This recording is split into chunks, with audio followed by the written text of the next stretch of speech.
The cartridge rolled across the concrete floor until it came to rest against a dust-stained black boot. The cleaning woman bent down to pick it up with mechanical, precise movements. Her hands, encased in yellow latex gloves, held the metal briefly before dropping it into the trash can. No one looked at her. No one noticed how her fingers had instinctively measured the caliber. No one saw how her eyes lingered a fraction of a second longer than necessary on the empty casing. The naval firing range in Coronado buzzed with constant activity. Instructors shouted orders as Navy SEAL candidates fired in programmed sequences. The smell of gunpowder permeated the hot California air. Flags fluttered in the salty breeze off the nearby ocean. The noise was deafening and continuous. Sarah Chun pushed her cleaning cart down the side corridor of the shooting range. She was 42, but looked older because of the deep lines around her eyes. Her dark blue uniform was clean but worn. Her non-slip shoes squeaked slightly against the floor with each step. Her black hair, streaked with gray, was pulled back in a practical, tight ponytail. She wore no makeup. She wore no jewelry except for a cheap digital watch on her left wrist. She was invisible to everyone who passed by. Instructors walked down the corridor without glancing at her. Recruits ignored her presence as if she were just another piece of furniture. Officers openly discussed tactics and classified missions while she cleaned nearby. To the military world around her, Sarah Chun was just another civilian maintenance worker. One among dozens who kept the facility running without being seen or remembered. That invisibility was exactly what she had been seeking for the past 6 years. The afternoon sun was beginning to set when Sarah finished cleaning the common areas. She picked up her cart and headed toward the equipment storage areas where the weapons were kept at the end of each training session. It was her last task of the day, wiping down the maintenance tables, sweeping up the spent casings that had rolled into the corners, and emptying the overflowing trash cans filled with empty ammunition boxes and oil-stained rags. The warehouse door was partially open. Male voices were coming from inside. Sarah stopped in the doorway and waited. She knew the rules. Cleaning staff didn't interrupt military personnel unless absolutely necessary. She waited patiently until they finished what they were doing. Inside the armory, Chief Instructor Marcus Reeves was inspecting a rifle with a disgruntled expression. He was a tall, muscular man with arms covered in military tattoos. His voice was naturally strong and commanding. He was holding a modified AR, -15, and pointing out a problem with the firing mechanism. Beside him stood Lieutenant David Marsh, a young officer with obvious ambitions and limited patience. Warrant Officer Brian Tucker was checking an inventory on an electronic tablet, paying little attention to the conversation. Reeves slammed the rifle down on the table with a loud metallic clang. He said the weapon was miscalibrated. He said the armory technician had done a shoddy job. He said nobody on this base knew the difference between basic maintenance and precision work. His frustration was palpable and contagious. Marsh added that they needed better standards. He said the quality of the equipment reflected the quality of the training. He said if they couldn't trust their weapons, they couldn't trust anything. His tone was political and calculated. He spoke to impress rather than to solve problems. Tucker looked up from his tablet briefly. He said the problem was budget and time. He said there were always trade-offs between speed and perfection. He said that's how the military system worked. His cynicism was casual and practiced. Sarah listened to everything from the doorway without moving.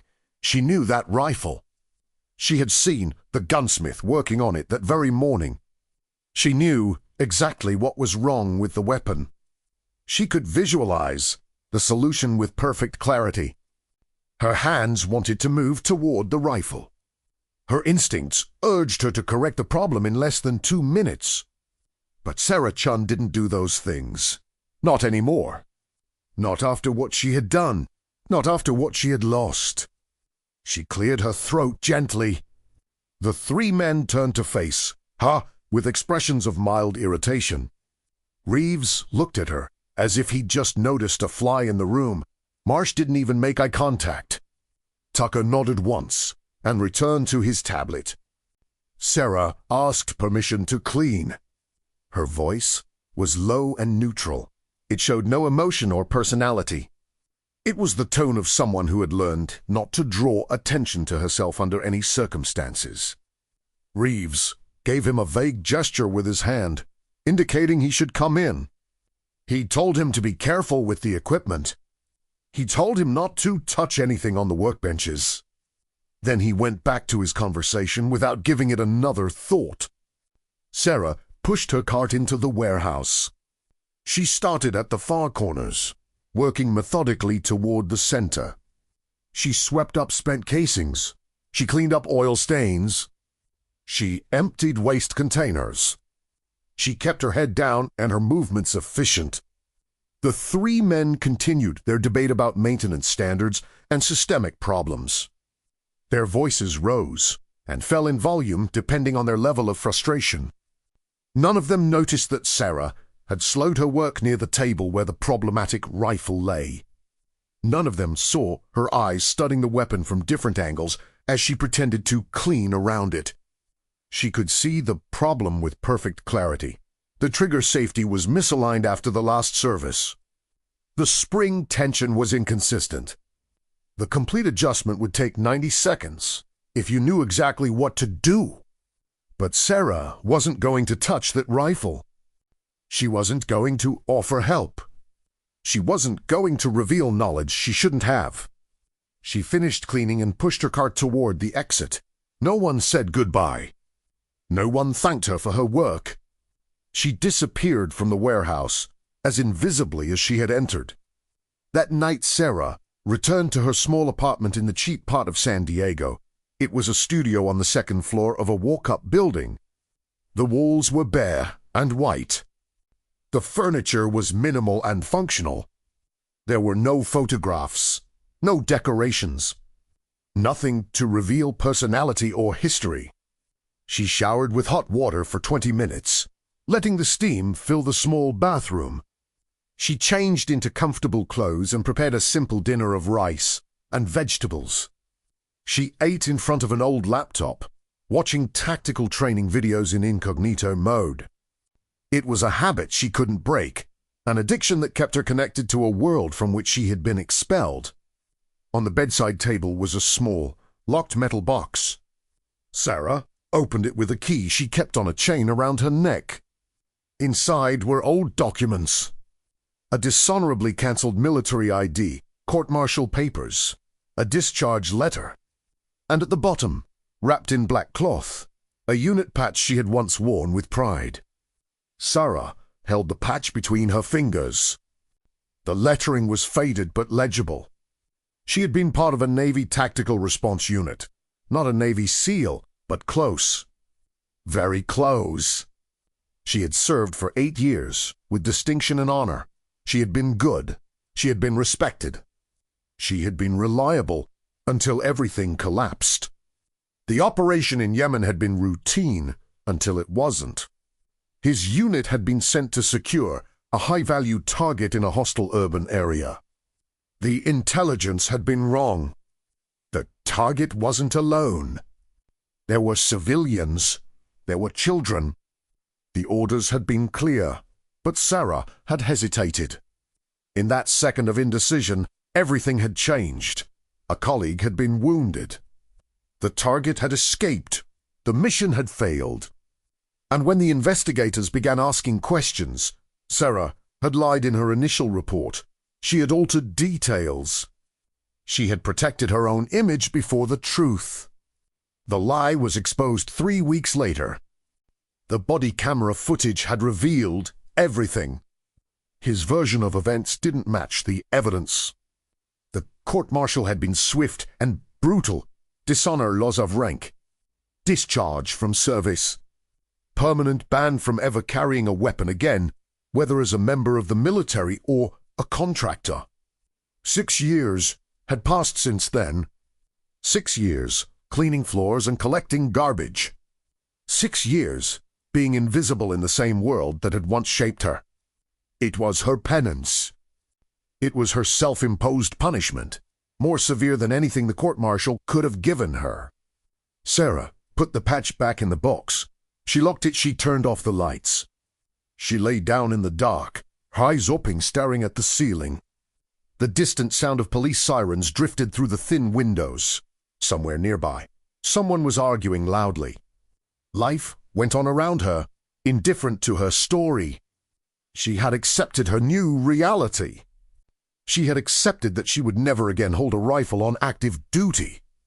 She had accepted that her name would forever be stained in military records. She had accepted that redemption probably didn't exist for people like her. But acceptance was not the same as peace. The next morning, Sarah arrived at the shooting range at 5:30 as usual. The sun was just beginning to illuminate the horizon over the ocean. The air was fresh and clean before the day's heat made it thick. Security guards greeted her with vague gestures as she passed through the access control. Her civilian employee ID hung on a lanyard around her neck. She began her usual routine. She cleaned the bathrooms. She swept the hallways. She emptied the trash cans. She cleaned the windows. Each task was performed with the same mechanical efficiency. There was no rush. There was no particular pride in the work. There was only the constant repetition of familiar movements. Around 8 in the morning, the firing range buzzed with activity. A new group of Navy SEAL candidates had arrived for marksmanship qualifications. Instructors shouted as the candidates formed neat lines. The sound of gunfire began soon after, a steady, aggressive drumming. Sarah was pushing her cart through the observation area when she heard raised voices near the equipment area. She stopped instinctively. Something in the tone of the voices suggested a real problem, not just normal frustration. Chief Instructor Reeves stood before a group of candidates, holding the same problematic rifle from yesterday. His face was red with anger. He said the weapon still wasn't working properly. He said someone was going to lose their qualification because of faulty equipment. He said this was unacceptable. One of the candidates, a young man with an obviously worried expression, tried to explain that he had followed all the procedures correctly. He said he had cleaned the rifle according to the manual. He said he had checked all the parts. His voice trembled slightly under scrutiny. Reeves wasn't going to hear any excuses. He slammed the rifle down on a nearby table with enough force to startle several people. He said if no one on this damned base could keep a rifle working, then maybe they needed to reconsider who was qualified to be here. Lieutenant Marsh appeared from the control area. He asked what the problem was. His tone sounding weary of the situation, Reeves explained quickly. Marsh sighed visibly. He said he would call the armory technician, but it would take at least an hour. He said that in the meantime, the candidate would have to use a backup weapon. The young candidate looked devastated. A backup weapon meant less familiarity. Less familiarity meant less potential accuracy. Less accuracy on an important rating could mean failing the entire assessment. Sarah watched from her position 10 meters away. Her hands gripped the handle of the cleaning cart with unnecessary force. She knew she could fix that rifle. She knew exactly what to do. It would take less than 2 minutes. The candidate wouldn't have to use an unfamiliar weapon. He wouldn't have to risk his qualification over a simple mechanical problem, but fixing the rifle would mean revealing knowledge. Knowledge would mean questions. Questions would mean his past coming to light. And his past was the only thing he'd managed to keep buried during 6 years of self-imposed invisibility. Sarah started to push her cart away. She decided it wasn't her problem. She decided keeping her head down was more important than helping a stranger. She decided redemption wasn't worth the risk of exposure. He took 3 steps before stopping. The young candidate's voice sounded different now. He wasn't defending himself. He was accepting defeat with forced dignity. He said he understood. He said he would do his best with the backup weapon. His resignation was palpable and sad. Sarah closed her eyes. She took a deep breath. 6 years of hiding. 6 years of punishing herself. 6 years of being invisible and safe. All that against one moment of doing the right thing for someone who needed it. The decision wasn't rational. It was instinctive. She turned and walked toward the group of instructors and candidates. Her steps were firm, but her hands trembled slightly inside her yellow gloves. She reached the rifle on the table. She stopped about a meter away. She waited for someone to notice her.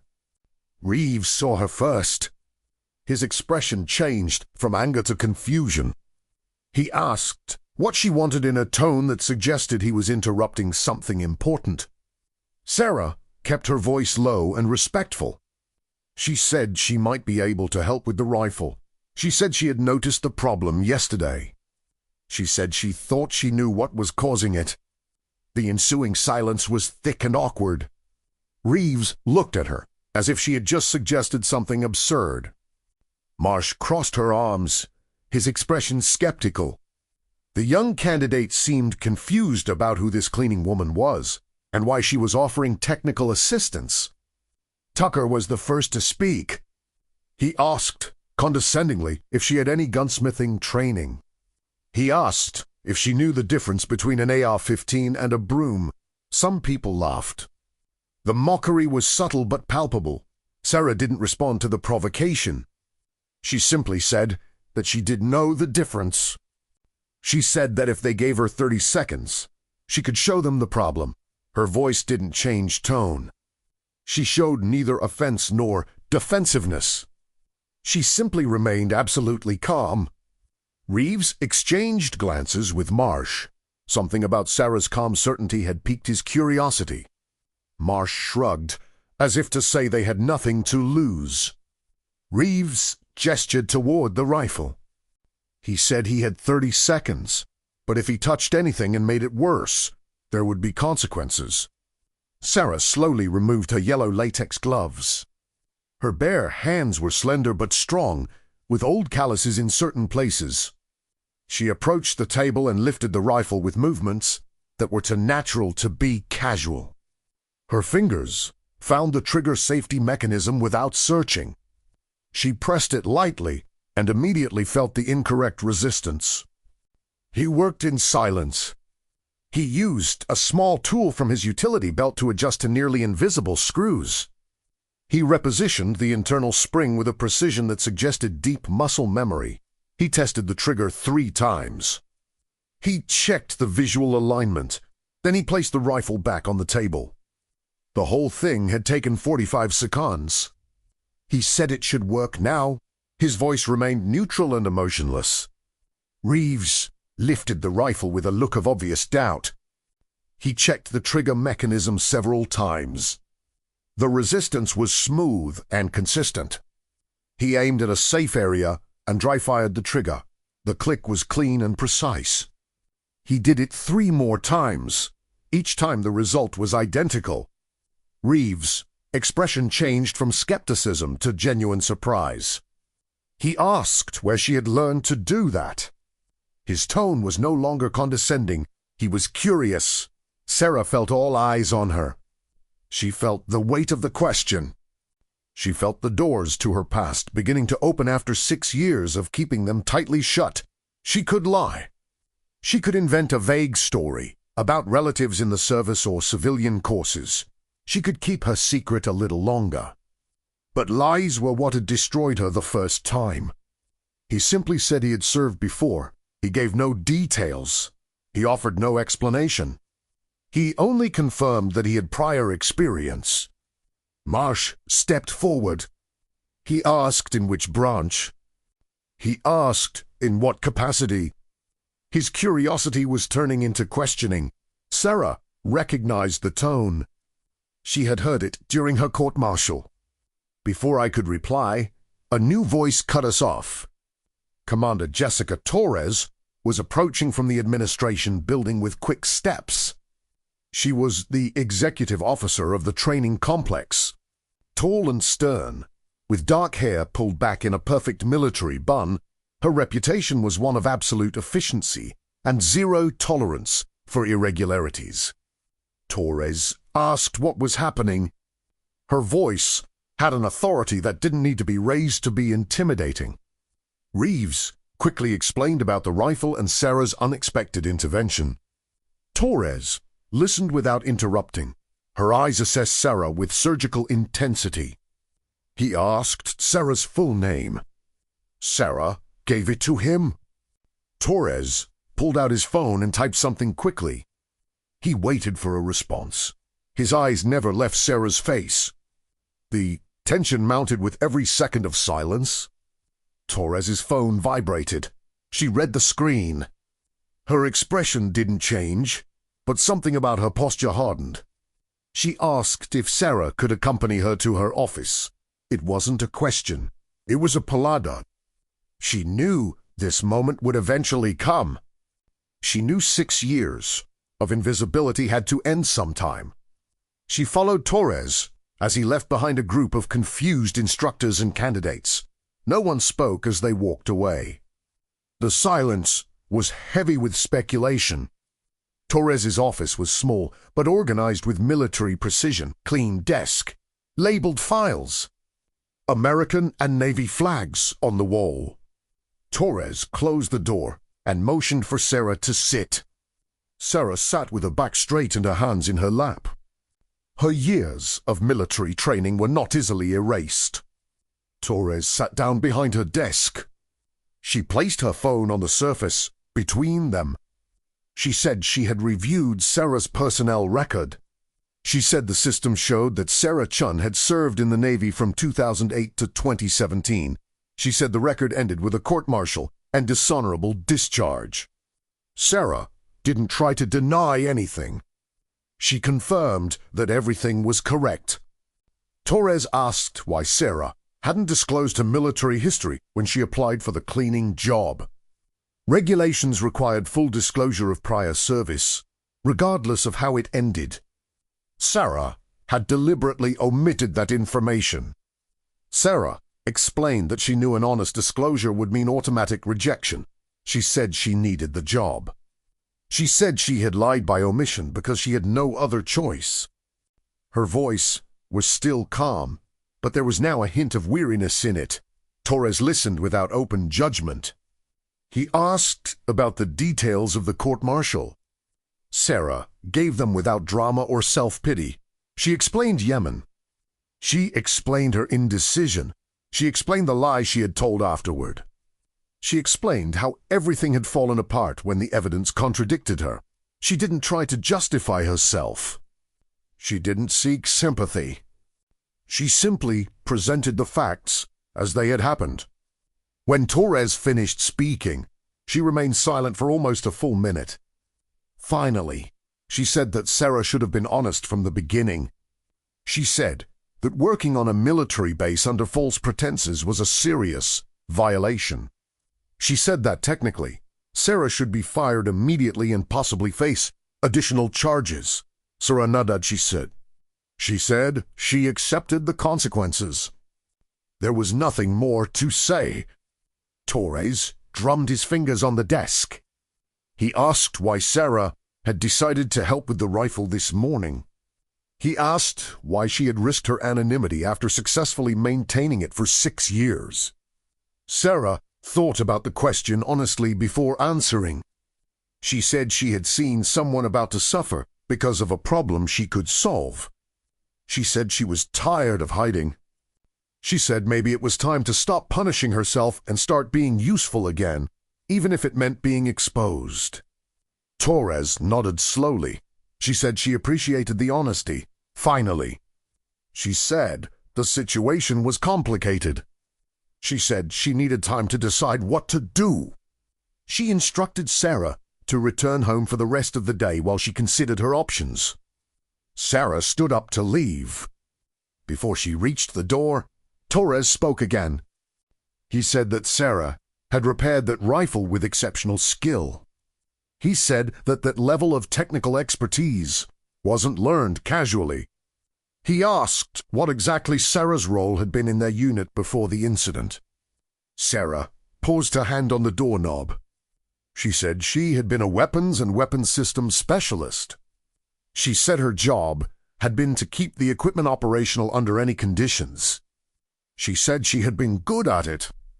Then she opened the door and left before Torres could ask any more questions. Sarah didn't go straight back to her apartment. She drove her old car to the nearest beach. She sat on the cool sand, watching the Pacific Ocean stretch to the horizon. The waves crashed with a steady rhythm. Seagulls squawked overhead. Families played in the distance, children running and laughing. For the first time in 6 years, Sarah allowed herself to really think about what she wanted. Not what she deserved, not what was certain, but what she genuinely desired for her life. He wanted to be useful again. He wanted to use his skills for something more than sweeping floors. He wanted to feel that his existence had a purpose beyond simply taking up space and consuming oxygen. He wanted redemption not as an abstract concept, but as a concrete, daily reality. But wanting didn't mean deserving, and deserving didn't mean receiving. Sarah stayed on the beach until the sun began to set. Then she drove home. She made dinner. She showered. She went to bed. She slept better than she had in months. There was something liberating about the exposure. The secret had been a burden she hadn't fully acknowledged until she began to lift it. The next morning, Surao received call at 7. It was Tohis. He ordered her to come to the base immediately. His tone revealed nothing about what he had decided. Sarah arrived 30 minutes later. She reported to Torres's office as instructed. Torres wasn't alone. Captain Richard Holley was sitting in one of the visitor chairs. He was the commander of the entire training facility. His presence meant that this situation had escalated to the highest command level. Holley was a man in his 50s, with a close-cropped gray head. His face bore the lines of decades of difficult decisions. Once was been married. He said he had reviewed Sarah's case personally. He said he had read the transcripts of her court-martial. He said he had consulted with legal staff about the implications of her employment based on false information. Sarah stood at attention without being asked. Her years of training kicked in automatically under the pressure of authority. Holley continued. He said that technically Sarah had violated multiple regulations. He said there was a legal basis for termination and potential prosecution. He said the simplest course of action would be to terminate her employment immediately and bar her from ever working at any military installation again. Sarah nodded stood and decision. There was no argument to be made against the facts, but Holley wasn't finished. He said he had also spoken with Chief Instructor Reeves. He said Reeves had reported that Sarah had demonstrated extraordinary technical competence. He said the candidate, who had almost failed his qualification, had successfully passed using the repaired rifle. He said that candidate had written a note thanking whoever had helped him. Holley paused. He said the Navy had a chronic problem. Skilled armory technicians were scarce. Equipment was becoming increasingly complex. Budgets were getting tighter. They needed people with real skills, not just certifications on paper. He said there was a possibility, a rehabilitation program for discharged military personnel. It didn't erase the dishonorable discharge. It didn't restore rank. But it allowed veterans to work as civilian contractors in technical roles if they demonstrated exceptional competence and reformed behavior. Sarah felt something stir in her chest. It wasn't exactly hope. It was something smaller and more fragile. It was possibility. Holley explained the terms. 6-month probationary period. Work under constant supervision. Monthly evaluations. Any problems, and the program would end immediately. There would be no second chance after this second opportunity. He asked if Sarah was interested. Sarah couldn't speak immediately. Her throat was closed with emotion she had suppressed for years. Finally, she managed to say yes. That she was interested. That she would do anything for the chance to prove she could be trusted again. Torres intervened. She said Sarah would be assigned to the Armory Department as a junior civilian technician. She said she would report directly to her. She said expectations would be high and there would be zero tolerance for mistakes. She asked if Sarah understood that. Sarah said yes. She said she wouldn't betray that trust. Her voice was firm now, clear. Heel stale stern. Sarah shook it, feeling the weight of the moment. He said everyone deserved a chance to redeem themselves. He said the mistake didn't define a person. He said it was what you did after the mistake that truly mattered. He said he hoped Sarah would prove that his confidence was not misplaced. Sarah began her new role 2 days later. The Armory Department was a separate building near the main shooting range. It contained workbenches, specialized tools, and cabinets full of spare parts. The smell of gun oil and metal was familiar and comforting. Her direct supervisor was Petty Officer Chris Bennett. He was a 35-year-old man with 15 years of experience in naval armory. He had read Sarah's file before her arrival. He knew her entire history. When she walked in on her first day, he assessed her with eyes that had seen many military personnel throughout his career. Bennett didn't waste time with small talk. He showed her his workstation. He explained the safety protocols. He handed her a list of weapons that needed routine maintenance. He said she would start with basic tasks. He said that if she demonstrated competence and reliability, her responsibilities would gradually increase. Sarah listened to every word with absolute attention. She made mental notes. She didn't ask any unnecessary questions. When Bennett finished his orientation, she simply nodded and went to her workstation. She placed her small backpack in a locker. She put on her safety gear. She washed her hands meticulously. Then she took the first rifle on the list and began working. His hands moved with a precision honed by years of practice. He disassembled, he inspected, he cleaned, he lubricated, he reassembled, he tested. Each step was executed with deliberate care. There was no rush, no carelessness, only perfect attention to every detail. Bennett watched her from his own station without making it obvious. He saw how she worked. He saw how her fingers knew each component without hesitation. He saw the discipline in her movements. After 2 hours of silent observation, he approached to check her work. He picked up the first rifle Sarah had completed. He inspected it thoroughly. He checked the trigger mechanism. He checked the sight alignment. He checked the spring tension. Everything was perfect. He didn't find a single mistake, not even a minor one. Bennett placed the rifle back in the rack. He said the work was acceptable. His tone was neutral, but Sarah detected a slight note of approval. It was enough for now. The days turned into weeks. Sarah arrived early every morning. She stayed until all the work was completed. She never complained. She never asked for favors. She never sought recognition. She simply did her job with consistent excellence. The shooting range staff began to notice. Instructors who brought in problematic weapons started specifically requesting that Sarah check them. Candidates mentioned that the equipment seemed to be working better lately. Bennett was receiving fewer complaints and more positive feedback, but it wasn't all acceptance. There were stares. There were whispers. Sarah's story had inevitably seeped through the base. Some looked at her with open distrust. Others simply avoided her. The stigma of a dishonorable discharge didn't disappear easily in military culture. Sarah felt every glance. She heard every whisper, but she didn't respond.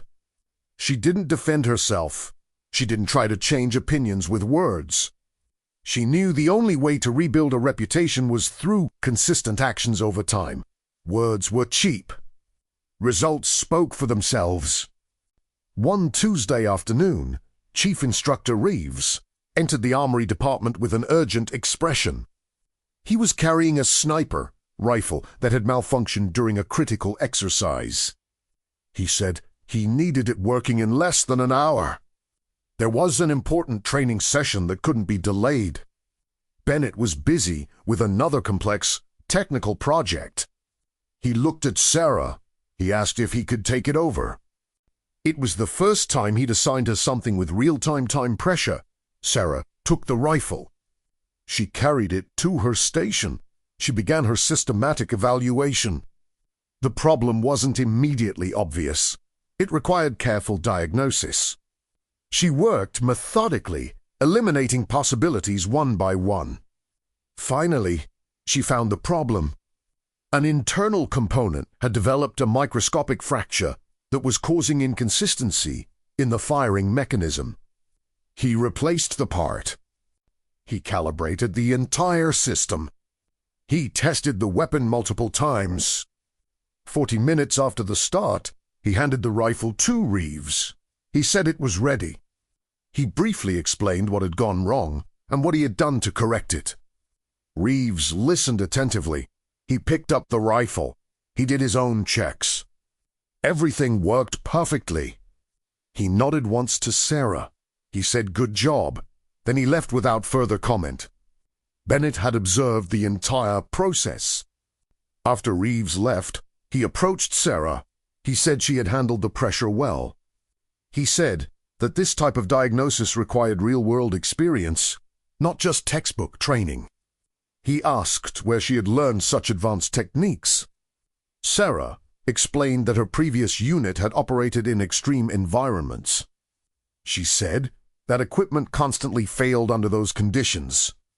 She said she had learned to repair almost anything with limited tools under combat pressure. It was knowledge gained out of necessity, not by choice. Bennett nodded. He said that kind of experience was invaluable. He said that regardless of how his service had ended, the knowledge was still legitimate. He said he was impressed with his work so far. Sarah felt a warmth spread through her chest. It wasn't exactly pride. It was closer to relief. Someone was acknowledging her competence without letting her past completely define her present. It was a small but significant step. The months of trial continued. Sarah faced each day with the same quiet determination. There were difficult moments, days when someone made a cruel comment about her past, days when the weight of the stigma felt most acutely, but she didn't give up. She didn't hide.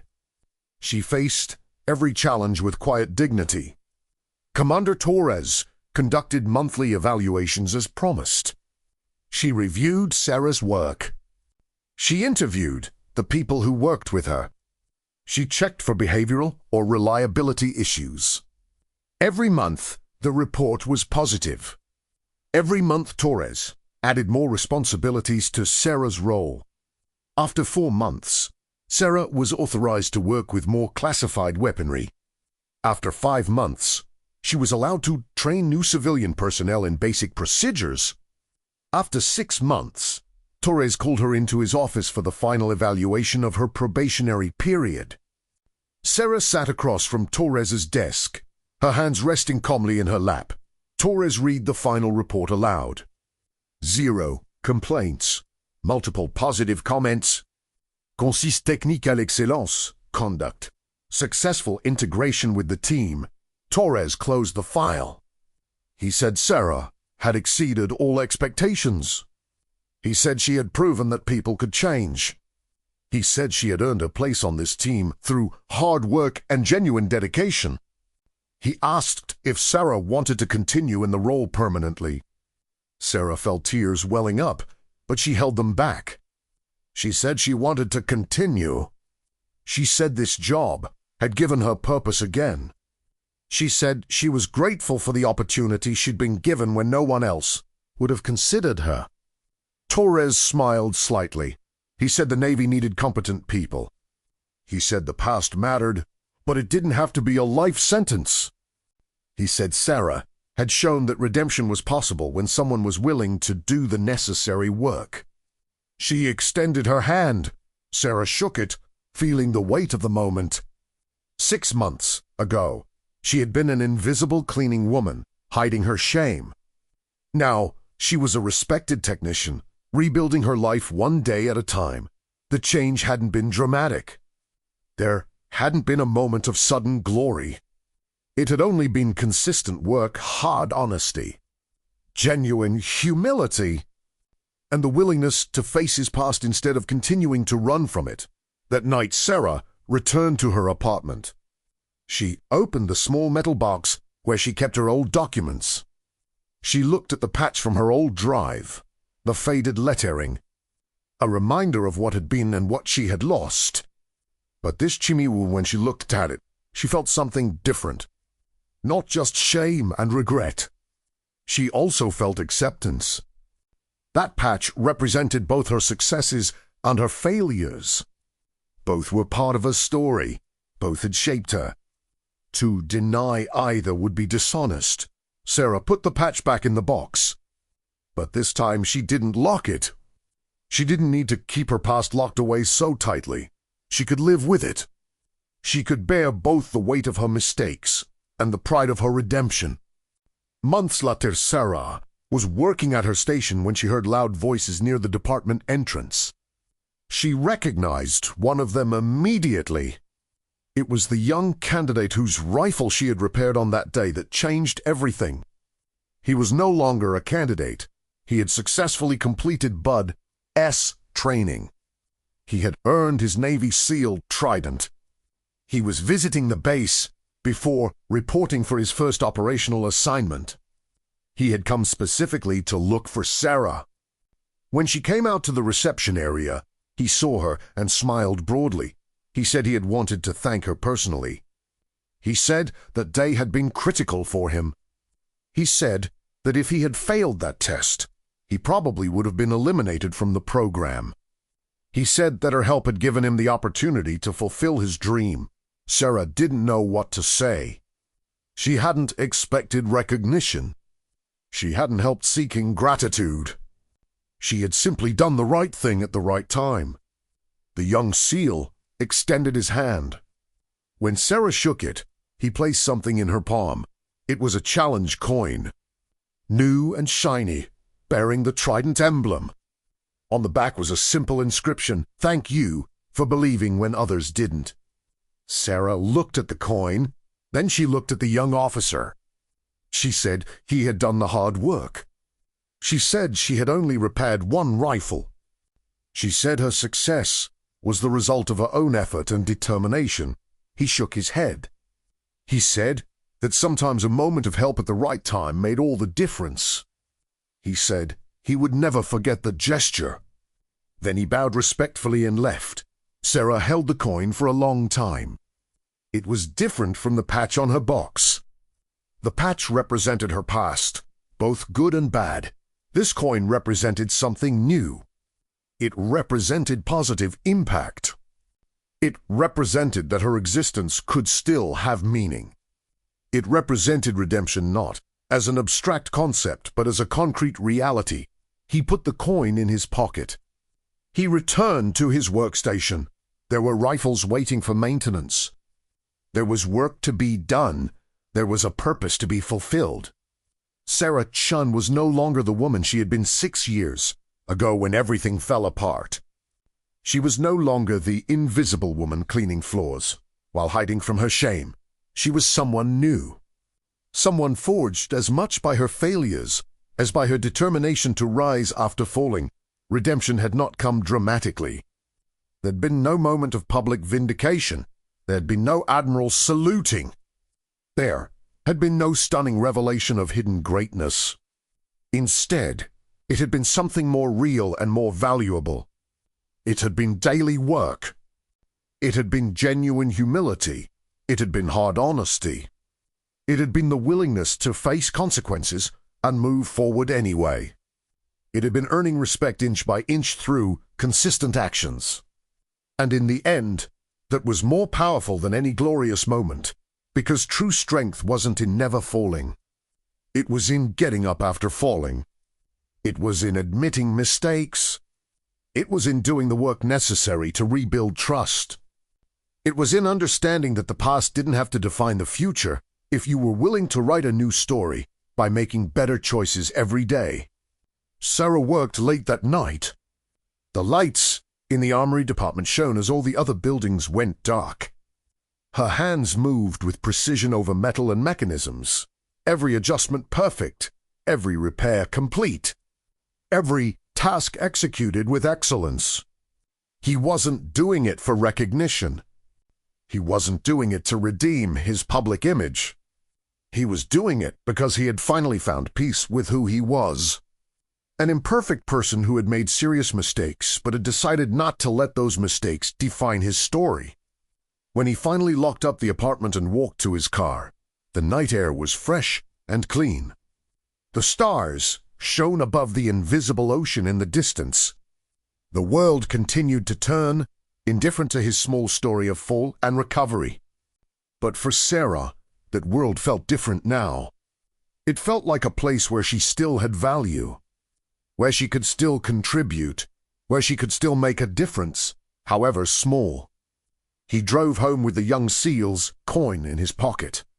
Tomorrow there would be more work, more rifles to repair, more opportunities to prove his reliability, more days to build upon the foundation he had established through months of quiet effort. Ription was a process, not an event. It was a daily choice. It was constant commitment. It was living in a way that honored both the lessons learned from failure and the determination to be better. And Sarah Chun had finally learned that lesson, not through words, not through promises, but through consistent action day after day.